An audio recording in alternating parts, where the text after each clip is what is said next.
Hello guys, आज इस video में हम लोग बात करने वाले सिंगल सोर्स शॉर्टेस्ट पाथ। मतलब अगर हम किसी भी सोर्स से स्टार्ट करें तो बाकी सोर्स की इस सोर्स से क्या दूरी होगी। जैसे यहाँ मैं मान सकता हूँ बी की दूरी यहाँ पे 1 है और आई की दूरी यहाँ पे 4 है और एफ की दूरी यहाँ पे 2 है।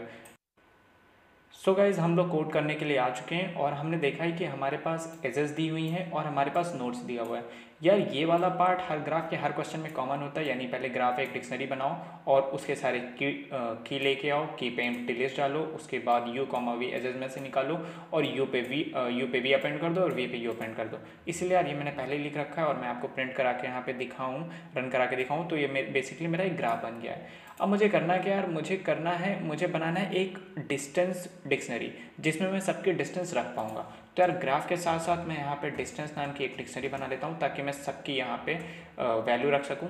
और यार मेरे पास कितनी कीज़ होने वाली, जितनी कीज़ होने वाली हैं ग्राफ में उतनी ही कीज़ होने वाली है हमारी डिक्शनरी में।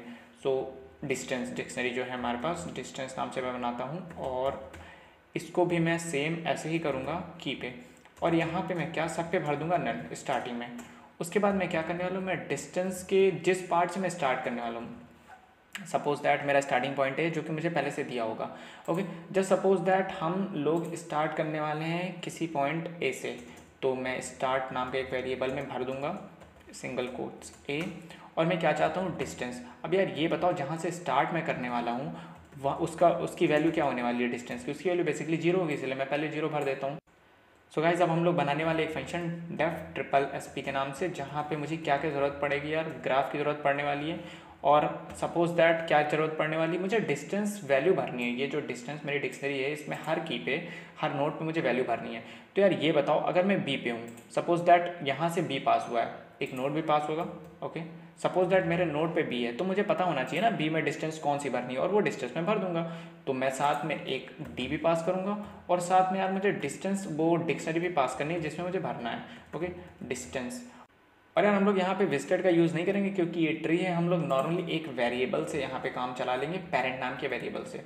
ओके, तो यार मैं यहाँ पे देखता हूँ कि मैं किसी नोड पे हूँ, सपोज दैट वो नोड कोई भी हो सकता है, तो उस पर डी है यानी डी डिस्टेंस हमें इस नोड पे भरनी है बेसिकली। तो मैं क्या करूँगा, डिस्टेंस के डी यानी नोड पे मुझे क्या भरना है, डी वैल्यू भर देनी है। सिंपल डी क्या होगा वो हमें पता चलेगा। यार स्टार्टिंग में मैं इस फंक्शन को कॉल करके आपको कुछ चीज़ें दिखा देता हूँ। जैसे कि मैंने यहाँ पे जब कॉल किया तो यार ग्राफ तो मेरा ग्राफ है, नोड मेरा क्या होने वाला है, नोड मेरा स्टार्ट होने वाला है। ओके, स्टार्टिंग में डिस्टेंस कितनी रहने वाली है यार, 0 रहने वाली है क्योंकि फर्स्ट नोड की बात कर रहे हैं, डिस्टेंस ऐसे ही होगा। पेरेंट क्या होने वाला है, पेरेंट होने वाला है यार -1 क्योंकि ए का कोई पेरेंट है नहीं है, बिल्कुल नहीं है, इसलिए हमने ए के पेरेंट में हमने -1 भर दिया, simple. Okay, triple S P graph node distance, मैंने डिस्टेंस पे नोड भर दिया। और अब मैं क्या करने वाला हूँ, फॉर आइटम या चाइल्ड इन ग्राफ के नोड को मैं कॉल करूँगा।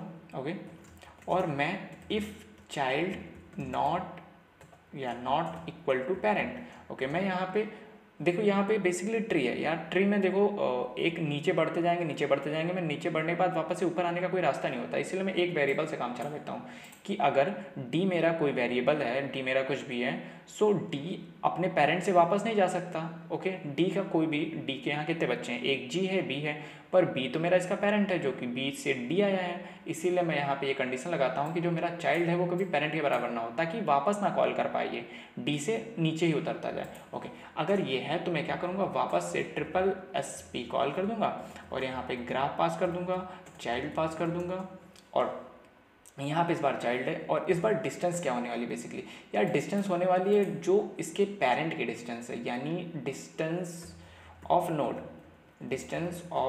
नोड यानी नोड में जो भी डिस्टेंस भरी है उससे एक ज़्यादा, ये मेरी होने वाली है उसके बच्चे की डिफरेंस यानी चाइल्ड की डिस्टेंस। ओके, तो मैंने यहाँ पे डिस्टेंस भी भर दी और डिस्टेंस एरे भी मुझे पास करना है, तो साथ में मैं यहाँ पे डिस्टेंस जो कि मेरी एक डिक्शनरी है वो भी पास करूँगा। और पेरेंट क्या होने वाला है यार, इस चाइल्ड का क्या पेरेंट है, इस चाइल्ड का पेरेंट जहाँ से आया है यानी नोड से ही तो आया है child, for child in graph node ने चाइल्ड को जन्म दिया है तो चाइल्ड बेसिकली नोड का बच्चा है, तो नोड उसका फादर है। मैंने यहाँ पे ट्रिपल एस पी कॉल कर दिया। अब यहाँ पे क्या होगा यार, ये फंक्शन चलता रहेगा और डिस्टेंस में वैल्यू बढ़ती रहेगी और एक ऐसा कंडीशन आएगा जब वो अपने एंड पॉइंट पे पहुँच जाएगा यानी सपोज दैट आई, अब आई का एक ही बच्चा है जी, पर जी तो इसका पेरेंट है, इसीलिए एक और बार लूप नहीं चलेगा, ये लूप में ये इफ़ कंडीशन फॉल्स हो जाएगी और उसके बाद हो जाएगा रिटर्न। तो बेसिकली ये हो गया मेरा SSSP का प्रोग्राम। मैं जब इसको रन कराता हूँ तो यार रन कराने से क्या होगा, रन कराने से कोई आउटपुट नहीं आ रहा। पर देखिए मैं अगर फॉर की कॉमा वैल्यू इन डिस्टेंस की डॉट वैल्यूज डॉट